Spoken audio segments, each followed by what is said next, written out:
जय श्री राम। सादर प्रणाम। कैसे हैं आप सभी? आप सभी का स्वागत है। आज हम रमा एकादशी की कथा को सुनेंगे। आप सब श्रद्धापूर्वक पूरे भाव से इस कथा को सुने। यह कार्तिक कृष्ण पक्ष एकादशी रमा एकादशी है और इसी दिन भगवान केशव का संपूर्ण वस्तुओं से पूजन किया जाता है। नैवेद्य आरती कर प्रसाद वितरित किया जाता है। विप्रों को दान दक्षिणा दी जाती है।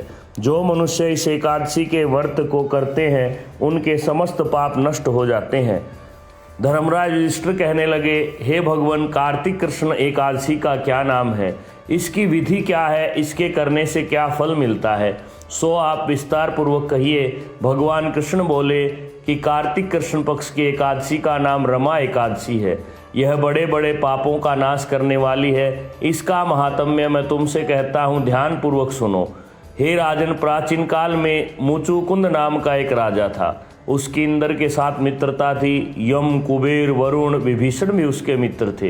यह राजा बड़ा धर्मात्मा, विष्णु भक्त, न्याय के साथ राज करता था। उस राजा की एक कन्या थी जिसका नाम चंद्रभागा था। उस कन्या का विवाह चंद्रसेन के पुत्र शोभन के साथ हुआ। एक समय वह शोभन ससुराल आया। उन्हीं दिनों जल्द ही पुण्यदायिनी एकादशी रमा एकादशी भी आने वाली थी।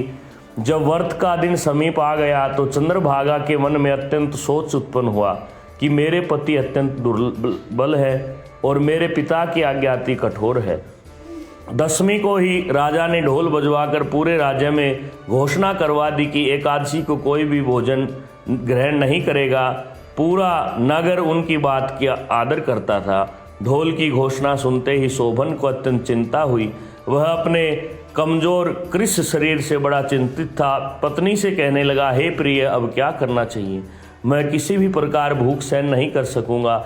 ऐसा उपाय बतलाओ जिससे मेरे प्राण बच सकें, अन्यथा मेरे प्राण निश्चित ही चले जाएंगे। चंद्रभागा कहने लगी, हे स्वामी, मेरे पिता के राज में एकादशी के दिन कोई भी भोजन नहीं करता। मनुष्य क्या, हाथी, घोड़ा, ऊंट, बिल्ली, गऊ आदि भी तृण अन्न जल ग्रहण नहीं करते। अतः मनुष्य के बारे में तो कुछ कहना ही नहीं। यदि आप भोजन करना चाहते हैं तो निश्चित ही दूसरे स्थान पर जाना होगा। यदि आप यहीं रहना चाहते हैं तो आपको अवश्य व्रत करना पड़ेगा। ऐसा सुनकर शोभन कहने लगा, हे प्रिय, मैं अवश्य व्रत करूंगा। जो भाग्य में होगा वह देखा जाएगा। धर्मराज युधिष्ठिर इस बात को सुनकर के भयभीत हो गए। भगवान केशव कहने लगे, हे युधिष्ठिर, इस दिन सब पूरी नगरी के लोग, सभी पशु पक्षी भी पूरे भाव से भगवान विष्णु का पूजन कर रहे थे, परंतु वह शोभन चिंतित था। और इस प्रकार से सबको देख करके शोभन भी प्रेरणा से प्रसन्न हो गया, लेकिन दुखी मन से उसने वह व्रत रख लिया। वह भूख व प्यास से पीड़ित होने लगा। जब सूर्य नारायण अस्त हो गए, रात्रि को जागरण का समय आया, जो सभी भक्तों को खुशी देने वाला था, परंतु शोभन के लिए अत्यंत दुखदायी हुआ। प्रातःकाल होते होते शोभन के प्राण निकल गए। तब राजा ने सुगंधित काष्ठ से उसका दाह संस्कार करवाया, परंतु चंद्रभागा ने अपने पिता की आज्ञा से अपने शरीर को दग्ध नहीं किया। शोभन की अंत्येष्टि क्रिया के बाद अपने पिता के घर में रहने लगी। रमा एकादशी का प्रभाव शोभन को मंदराचल पर्वत पर धन धान्य से युक्त शत्रवों से रहित सुंदर देवपुर प्राप्त हुआ। अत्यंत सुंदर वैदुर्य मणि, जटित स्वर्ण के खंभों पर निर्मित अनेक प्रकार की सफ्टिक मणियों से सुशोभित भवन में बहुमूल्य वस्त्राभूषणों, छत्र चवर से विभूषित गंधर्व और अप्सराओं से युक्त सिंहासन पर आरूढ़ ऐसा लगता जैसे मानो दूसरा इंद्र हो।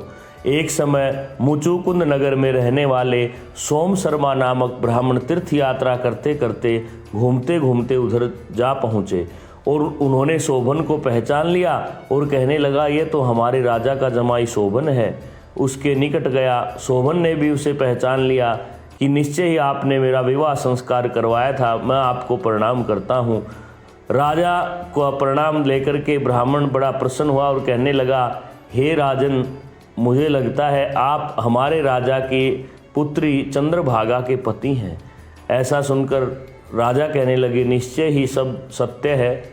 ऐसा जो सुंदर नगर जय कभी न देखा न सुना, कैसे प्राप्त हुआ? तब शोभन बोला कि कार्तिक कृष्ण पक्ष की रमा एकादशी का व्रत करने से मुझे प्राप्त हुआ, परंतु यह अस्थिर है, स्थिर हो जाए ऐसा उपाय कीजिए। ब्राह्मण कहने लगा, हे राजन, स्थिर क्यों नहीं है और कैसे स्थिर हो सकता है, आप बताइए, मैं अवश्यमेव करूँगा, मेरी इस बात को आप मिथ्या न समझिए। शोभन ने कहा कि मैं इस व्रत को श्रद्धा रहित होकर किया है, अतः यह सब अस्थिर है। यदि आप मुचुकुंद की कन्या चंद्रभागा को सब वृत्तांत कहें तो स्थिर हो सकता है। ऐसा सुनकर श्रेष्ठ ब्राह्मण तीर्थ यात्रा को करके लौटते समय चंद्रभागा से सब वृत्तांत कह सुनाते हैं।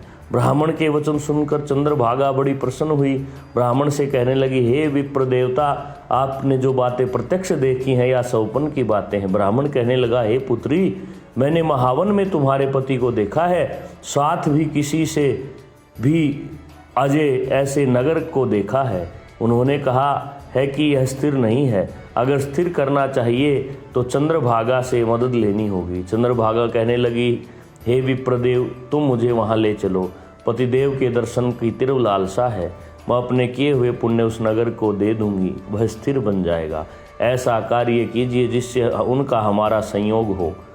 और पति के वियोग में वह भी कृशकाय हो गई थी। सोम शर्मा की यह बात सुनकर चंद्रभागा ब्राह्मण देवता के साथ पिता की आज्ञा से वामदेव ऋषि के आश्रम पर गए। वामदेव जी ने सारी बात सुनकर वेद मंत्रों के उच्चारण से चंद्रभागा का अभिषेक किया। तब ऋषि के मंत्र के प्रभाव से, एकादशी के व्रत के प्रभाव से चंद्रभागा को दिव्य शरीर प्राप्त हुआ। इसके बाद बड़ी प्रसन्नता के साथ अपने पति के निकट गई। प्रिय पत्नी को आते देख शोभन अति प्रसन्न हुआ, उसे बुलाकर बाईं तरफ बिठा दिया। चंद्रभागा कहने लगी, हे प्राणनाथ, मेरे पुण्य को ग्रहण कीजिए। अपने पिता के घर में जब मैं 8 वर्ष की थी तब से विधि पूर्वक एकादशी का व्रत करते आ रही हूँ। इस पुण्य के प्रताप से आपका यह नगर स्थिर हो जाएगा, समस्त कर्मों से युक्त होकर प्रलय के अंत तक रहेगा। इस प्रकार चंद्रभागा ने दिव्य आभूषणों से, वस्त्रों से सुसज्जित होकर अपने पति के साथ आनंद पूर्वक वास किया। भगवान केशव कहते हैं, हे राजन, यहाँ मैंने एकादशी व्रत का महात्म्य बतलाया है। जो मनुष्य इस व्रत को करते हैं, इस कथा को कहते या सुनते हैं, अर्थात कृष्ण पक्ष शुक्ल पक्ष दोनों एकादशियाँ समान हैं, कोई भेदभाव नहीं। मनुष्य को प्रयत्न करके एकादशी का व्रत करना चाहिए।